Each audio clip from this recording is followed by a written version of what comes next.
Kama unavyoona ni kwamba mfungo wa mwezi mtukufu wa Ramadhani ndio umeanza rasmi hii leo.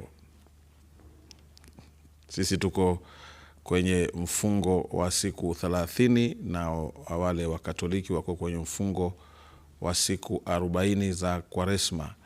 Sisi tutakula Eid el-Fitr yetu mbele, siku 10 baadaye ndio nao wale Pasaka yao. Hayo huko Mombasa pia ni kwamba wametaka serikali kudumisha usalama haswa wakati wa usiku wanapofanya ibada.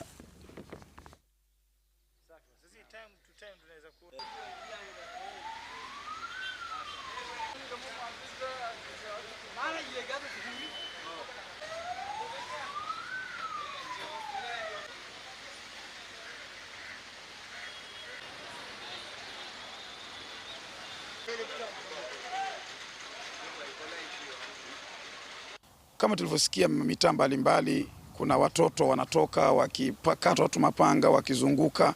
Yote hayo tunaomba serikali iweze kusimama thabiti kabisa kuhakikisha kwamba tunakwenda kuswali tarawehe na tupate usalama, kwa sababu si tarawehe tunamaliza saa 4 saa 5. Itaonekana vibaya sana kama leo tunafunga sisi tumeenda kuswali tarawehe alafu tena mtu anatoka nyumbani, unakuja unafika nyumbani umekatwa.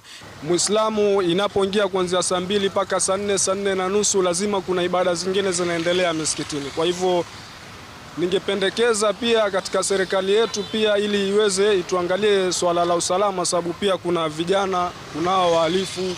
Vijiji vile ambavyo ziko na drought at the moment kama huko Moyale area Tana River, kuna watu hata kutafuta mili ya kula pia ni shida. Mtu akipata mili leo anaweza kaa siku 2 siku 3 ndio akapata mili. Sasa sisi kama waumini wa Kiislamu wakati kama huu wa kuwafunga tunatakikana tukae tukiwakumbuka wale watu ambao wako kwenye drought kule kama Tana River kama wapi.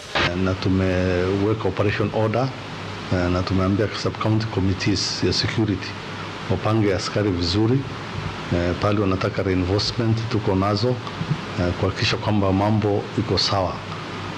Hatusikuwe na tatizo lolote kama kwa mwezi wa mtukufu wa Ramadhani kama tulifanya mwaka uliopita.